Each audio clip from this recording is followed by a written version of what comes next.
The professional energy audit helps in that there are things that you can do if you're not a trained professional around energy conservation, and there's things that would be hard to do.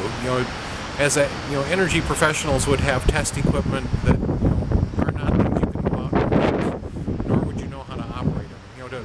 Equipment that would take a look at, like earlier today I was using a thermal imaging camera, which actually shows me, it's like I get to be Superman. I get to see inside the walls and see if there's any sort of problems with the thermal envelope of the building. Those would be things that you wouldn't have, that can give you great information. Equipment to test the function of furnaces if your congregation does have a furnace.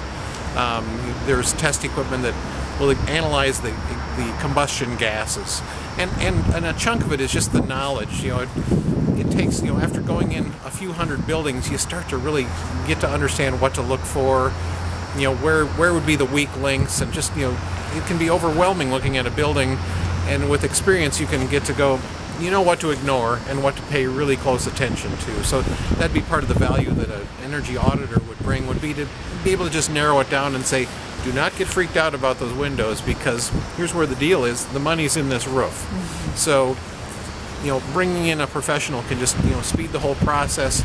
And if you find a professional who will work well with you, that person could say, here's the stuff that, if you could run this down, get the drawings to me so I understand what's how these walls are built, what's in the roof of your building.